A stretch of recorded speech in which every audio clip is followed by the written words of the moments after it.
Buenas tardes.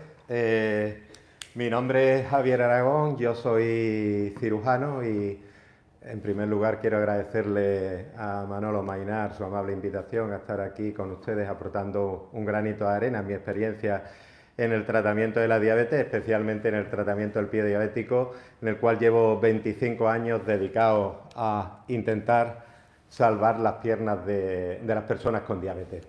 Y bueno, realmente eso del pie diabético, ¿qué es lo que es? Porque son las lesiones que aparecen en el pie de los diabéticos, pero no son solamente agujeros. Hay que correlacionarlo con las complicaciones que ocurren en la diabetes de larga evolución y sobre todo con mal control metabólico, como son la neuropatía, la enfermedad vascular, que lleva a una falta de circulación, como nos ha comentado el profesor Cerolo, la inmunopatía, que hace referencia a la facilidad con que se inoculan infecciones en las personas con diabetes, y la microangiopatía, que hace referencia a la enfermedad de los pequeños vasos, que dan lugar a unas complicaciones como son la nefropatía, que es la principal causa de insuficiencia renal y de que el paciente esté en una máquina de hemodiálisis, o la retinopatía, que es la principal causa de ceguera. ¿Qué ocurre cuando el paciente desarrolla neuropatía? El paciente que desarrolla neuropatía simplemente no tiene sensibilidad en el pie. El dolor es un regalo de Dios y quien no siente dolor desarrolla este tipo de lesiones. Aquí pueden ver en la imagen cómo un paciente caminando descalzo se clava un trozo de jarrón y permanece 24 horas con un trozo de jarrón dentro del pie. Lógicamente eso da lugar a infecciones muy importantes. Y sobre todo lo que es más frecuente, no son tan llamativas esas lesiones por enclavamiento, sino que durante la deambulación a diario por deformidades que se producen debido también a la neuropatía en el interior del pie, se dan lugar a presiones inadecuadas en la planta del pie. Esas presiones inadecuadas dan lugar a callosidades. Cualquiera de ustedes que haya tenido un callo se darán cuenta de lo que duele un callo, pero estas personas no sienten dolor. Esa presión mantenida sobre el callo da lugar a hemorragia, a ruptura del callo y finalmente a la aparición de una úlcera neuropática, o en ocasiones deformidades mucho más severas, que es la llamada neuroartropatía de Charcot. Es decir, la persona con diabetes que tiene una neuropatía puede, tras una torcedura, un movimiento inadecuado, sufrir determinados tipos de luxaciones o fracturas en el interior del pie, que pasan totalmente inadvertidas y ponen en marcha una reacción inflamatoria muy importante, que da lugar a una osteoporosis, a nuevas fracturas y a unas deformidades tan importantes como pueden ver ustedes en este pie, que da lugar a una úlcera que, si se complica con una infección, puede dar lugar a una amputación de la pierna.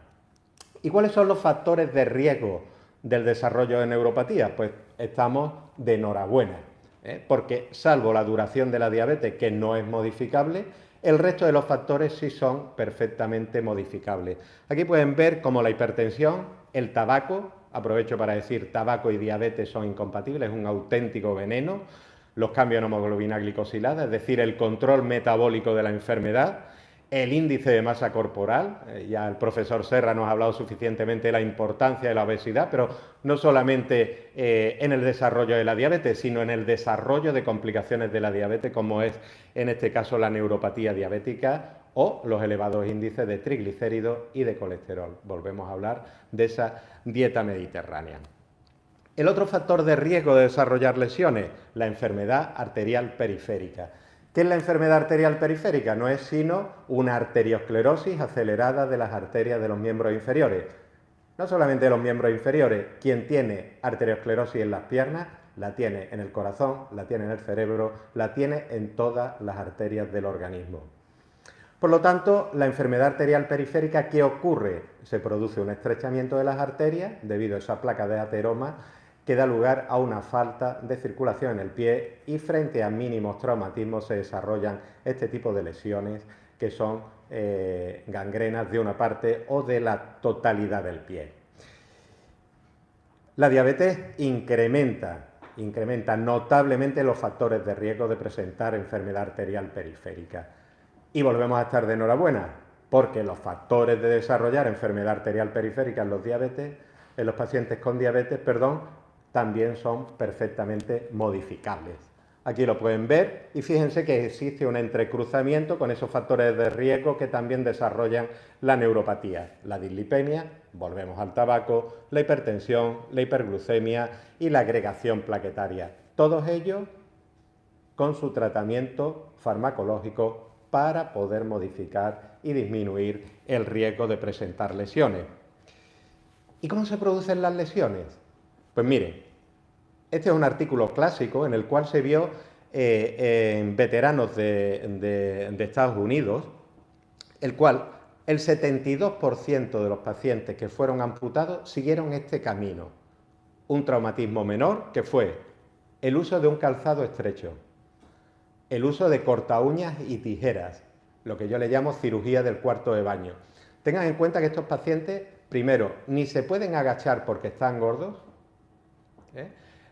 ni ven su pie porque tienen retinopatía, y el uso de una tijera o de un cortaúña hace que algunas veces se corten la mitad del dedo y no se dan cuenta porque tienen neuropatía. El uso de callicidas, no es todavía infrecuente que un diabético vaya a una farmacia y le prescriban un callicida, cada vez es menos, pero ellos lo solicitan. Oiga, mire que tengo un callo en la planta, algo para quitármelo. Y ese producto químico durante 24 horas ocasiona algunas veces lesiones e infecciones muy importantes. Y el enclavamiento de un cuerpo extraño al caminar descalzo, una práctica que tiene que estar proscrita en los diabéticos. ¿Cómo de importante es el pie diabético? Porque claro, es muy fácil. Estas cifras ya incluso se quedan antiguas. 15% de los diabéticos van a desarrollar una lesión en el pie en el transcurso de la enfermedad. El 25% de los ingresos hospitalarios está relacionado con problemas en los pies. Los costos del tratamiento de una úlcera durante los 2 años siguientes al diagnóstico del pie diabético fueron casi $28.000. Eso en Estados Unidos. En la Unión Europea los costos del pie diabético son 5.000 millones de euros, lo que supone el 20% del costo de la diabetes en Europa. Y el 80% son costos de hospitalización, que si la hospitalización se complica, da lugar a este tipo de problemas. La amputación, que es el problema que más temen los diabéticos, pero sin embargo no acaban de entender por qué se produce la amputación en personas que tienen diabetes. Y bueno, ¿y cómo estamos en Canarias respecto a amputaciones? Pues mire, estamos bastante mal. Esta publicación la hicimos hace ya algunos años, se publicó en el 2009, con población de Gran Canaria, extraída del año 2002. Y entonces, en el año 2009, vimos que estábamos a la cabeza nacional en amputaciones de miembros inferiores en personas con diabetes. Pueden ver, son datos de Gran Canaria, que en edades entre 45 y 64 años, es decir, en plena edad productiva, el riesgo relativo para presentar entre diabéticos y no diabéticos una amputación de la pierna era 32 veces. Es decir, los diabéticos presentaban 32 veces más posibilidades de presentar una amputación de la pierna que los no diabéticos. Y bueno, ¿y qué pasa? ¿Desde el año 2009 que publicamos eso hemos ido a mejor? Pues no, vamos a peor. Estos son datos publicados muy recientemente por un grupo de aquí de Tenerife, en el cual pueden ver la tendencia en amputaciones inferiores en población diabética. La línea azul es la tendencia que sigue en España, poco a poco va bajando. En el País Vasco la tendencia va disminuyendo de una forma más notable que en el resto de España, y la línea roja es la línea de Canarias, en la cual no solamente está bajando, sino que se está incrementando de una forma sustancial. Y la amputación produce una pérdida de calidad de vida, unos costos económicos brutales, pero además produce una mortalidad tremenda. Este estudio lo publicamos en el órgano de la International Diabetes Federation hace relativamente poco, con población de Huesca. Le dirigí un trabajo a una endocrino de allí, y en el cual vimos la tasa de supervivencia a 5 años en la población que sufría una amputación. Aquí pueden ver que a los 5 años, después de sufrir una amputación menor, solamente el 55% de las personas con diabetes estaban vivas, pero sin embargo, después de una amputación mayor, a los 5 años, solamente estaban vivas el 34,4%. Y me dirán, bueno, ¿y eso es mucho?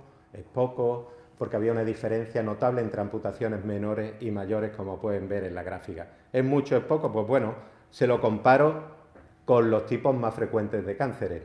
Fíjense, cáncer de próstata, melanoma, cáncer de mama, cáncer colorectal, tienen una supervivencia a 5 años superior a las personas con diabetes que sufren una amputación mayor. Por lo tanto, la amputación mayor no es banal, el pie diabético no es una patología banal que trata cualquiera, no se trata de un agujero que se tapa con apósito, se trata de entender la patología, de entender al paciente y que podemos hacer mucho por él. Y permítanme que acabe con mi cantante preferida, que es Ella Fitzgerald. Aquí está con Louis Armstrong haciendo uno de sus famosos duetos.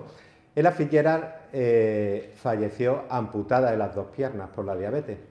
Y cuando le preguntaron en una de las entrevistas al final de su vida, Ella, ¿y por qué piensas que te amputaron las dos piernas? Ella dijo, porque durante toda la vida me gustó usar zapatos de tacón muy estrechitos y muy altos.